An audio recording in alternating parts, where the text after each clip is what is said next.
Hi everyone, it's Robin with Boutique and Florist in Vancouver, Canada. I have obviously another video tutorial for you guys. And if you watched our last posting, you're gonna realize that I'm on a bit of a roll here because the topic, once again, is ceremony arrangements. And if you did watch that last tutorial, you're gonna remember that that particular style that I showed you, it was a one-sided, sort of a mixed flower arrangement in floral foam in an urn. I described that as being not very DIY friendly, so I didn't really recommend it as sort of suitable for a novice. And one of the main reasons for that is it's kind of a complicated design, and because you're working with foam and if you've never done it before, it's not hard. Some of you will do it amazingly on your first try, but for a lot of people it's intimidating to do a more complicated design. So today I'm going to follow up and show you guys the one type of ceremony arrangement that I do think is suitable for a novice. You don't need any amount of experience, I think, personally, in my opinion, to make this look good.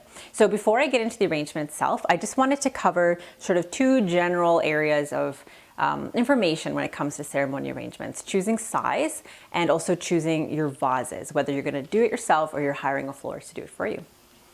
The second and last topic that I wanted to address before we make the arrangement itself is on the topic of proportion. So what proportion refers to is the size of the overall arrangement, the flowers, relative to the vase or container that they're in. And I'm going to repeat this message a few times in our coming tutorials, especially on the ones that are on centerpieces or other types of arrangements that are made in containers. And the reason for that is I think it's one of the things that if you're new to flower arranging, you're not always thinking about proportion. And because of that, it's one of the things that really separates very, very good work or professional work from sort of beginner work, which is, again, there's nothing wrong, it's beautiful and there's nothing wrong with it. But if you really want your work to look professionally done, this is one of the things you're going to have to consider.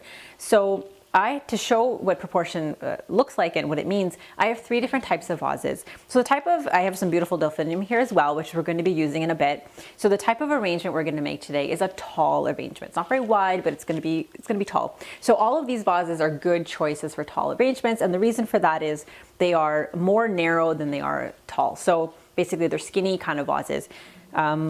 And they are all different heights. So this is about 18 inches. This is, I think, about 12, just under 12, and this is a 9-inch gathering vase.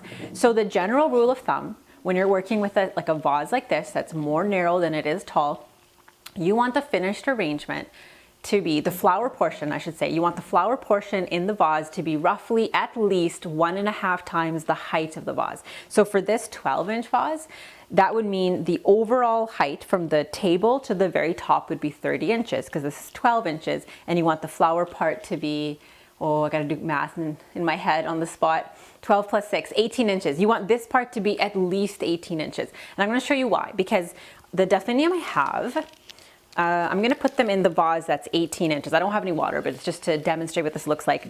Personally, so this to me is not tall enough for this vase. What happens if your flowers are not tall enough in your tall vase, the focus comes to the vase itself. And that's not what you want. You want the vase to just be a supporting player here. You want everyone to be looking at the flowers. But what's happening is a lot of people are going to be noticing the vase because the top part isn't showy enough. It's not big enough.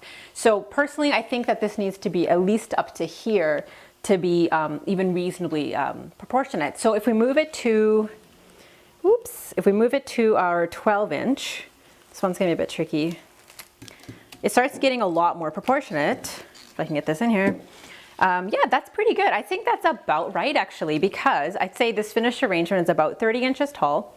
That's about 18 at the top. That's a much better size. So you can see it's not as tall, but it looks a lot better with this size of vase, and a very similar thing with this gathering vase, which we are going to work with. That's the one we're going to make it in. So it'll be a bit of a smaller arrangement, but you'll get the idea. With the tall vase, if that happens where your stems aren't long enough, what you can do, so that's one thing to make sure when you order your flowers, you know that they're long enough for the vase that you chose. If they're not long enough, what you can do, and I've done this, is find a way to artificially prop them up. So what you could do is you could put river rock up until maybe halfway point or the third way up, just until you get that added boost of height. It's like wearing heels.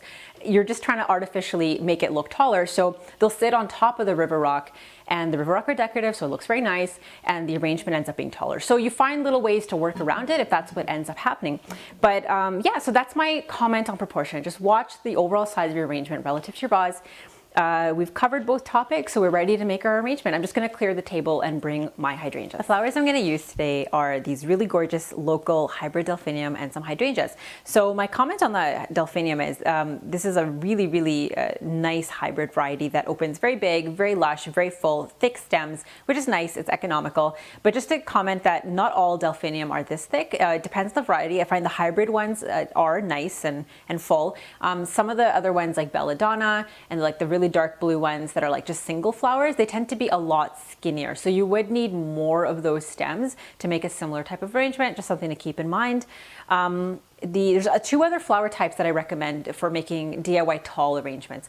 One are Gladiolus, an excellent choice, especially in the summertime when they're locally grown, fairly economical. They're even more full than delphinium when they open up, so you don't need a lot of stems. The other option are snapdragons. Snapdragons are thinner than delphinium, so I think you would need more than what we're going to use today. So just play with those numbers to be sure that you're getting the volume that you need. But all three of those are excellent choices if you're looking to do an arrangement like this at home. And hydrangeas, you know how I feel about them if you've seen our other videos. I do think they're a good choice for DIY. You do want to watch our separate video on DIY hydrangea care, just to be sure that you're following all the steps to make sure that they stay hydrated, which is what these particular flowers really need. So in terms of the supplies, I've got my usual strong floral snips. If you're working with hydrangeas, you know that you definitely want to use these. They make a strong, clean cut, excellent hydration, which is important to increasing the longevity of your flowers. So in terms of making it, so it's pretty straightforward. It's so easy that you don't even need a video tutorial for this, but because I did one for the more complicated design, I'm going to do this one, and you'll see right away just how much easier it is, which when it comes to DIY, I personally think is a whole part of the equation. It's a big part of what makes you have a good experience. So I cheated a bit and I cut these down a little because I wanted to save time, but I'm going to trim them again because you always want to make a clean cut before you put it in water if it's been sitting out on the table. So I'm just going to trim it a little. I'm just going to start putting them in. In the end, I'm going to use the hydrangeas to surround the base, and they're just going to sort of flop around in the vase at the beginning, but I'm going to arrange them a bit better. They're going to form a grid the more that I put in, so I'm going to just play around with it. You can just put them in at the same height. With tall flowers, I like to do different heights. I often do like the tallest flower in the middle, and I'll sort of layer it with shorter flowers on the outside. You do what you want to do, what looks good to you. All of that stuff is just personal taste. There's no rule that says you have to do that. So I'm going to be a little bit slow, but I'm going to try to pick up the pace a little. I could probably just dump them into the vase, but I want to do this right. I want to show you guys that you should make a clean cut every time. And we're almost done. I've got 10 delphinium. That is a good size if you are working with a vase like this. This is a 9-inch gathering vase. I say the opening is maybe 5 inches. 10 delphinium that are this size, and you're going to do a base of hydrangea at the bottom is fine. If you weren't going to do the base of hydrangea, you would need more. I'd say you need at least 20 delphinium just to get that fullness, but the hydrangeas are going to push them together, so I didn't want to have too many. You'll notice that I'm leaving a gap at the bottom, so the flowers don't start right at the base or right at the top of the vase, because the hydrangeas are going to sit there. So just something to keep in mind when you're making your arrangement. You want to account for any flowers you're going to add in. But other than that, it's almost done. I might just take a little break just to make sure everything is arranged properly before I put the hydrangeas in. And like I said, we're almost done. So it looks fairly well symmetrical. Like I said, I like to have the taller ones in the middle. I have some shorter ones on the outside. Again, just to repeat myself, and I know I do that a lot, my apologies, but just to make sure that you guys are picking up on the quantities. If I was going to do just delphinium, I would at least double this quantity. I would have 20 in this vase. I don't think this is full enough on its own, but we are going to put the hydrangeas in, and they're going to push everything together and make it look more full. So hydrangeas at the base are a very popular look with this kind of an arrangement. It adds a certain fullness. A lot of people like this, so we're just going to start with one at the bottom. Again, if you haven't already seen it and you plan to work with hydrangeas, please watch our hydrangea care video. It'll give you lots of information on how to care for them, how to cut them. If you've been noticing, I'm cutting them on an angle, which I cut most of my flowers like that. You cut them on an angle, and then you make a vertical cut up the bottom. If you want to see that in more detail, definitely check out that video because we do cover it quite thoroughly. So we're just inserting them. I might need a fourth one. I'm going to see how thick this one is. I've taken the leaves off. I did that off camera, but you could leave them on. In this case, you might like the bit of greenery. Actually, I did leave some on. You might like that greenery at the bottom. And you can add extra greenery. You could have added in salal. Salal would look beautiful. Yeah, certain types of maybe some ruscus. It all comes together really well. I'm just gonna play with this a bit, but I think the number of hydrangeas is good. I'm gonna play with it a bit just to make sure it looks perfectly symmetrical. But other than that, the little bit of tweaking, it is done. So it was really easy to do. All the stems are sitting in water, so important. It's gonna be extra hydrated. It's even better than foam for hydration if you're working in an area that you don't have access to a cooler and it's quite hot. Yeah, just a little bit of adjustment, and I'm gonna do a rundown of quantities with you guys. So to recap, we used a 9-inch gathering vase that had an opening of 5 inches. So the diameter of the vase is important because it will determine the number of stems you're going to need to use. So you could use a taller vase, but as long as it has an opening of roughly 5 inches, you're going to be looking at similar quantities of stems. To a point, but that would work for most types of vases that you would be looking to use. In terms of the number of stems, we used for this exact arrangement, we used 10 hybrid delphinium. Remember, keeping in mind the type of delphinium is important. If you're using a type that's got smaller flowers or single flowers, you are going to need more stems. We used 3 hydrangeas at the base. You may opt to use 4 if you wanted, but I thought 3 worked in this case. If you omitted the hydrangeas, you would need at least 20 to 25 stems of this type of delphinium. That would be needed to make a more fuller arrangement.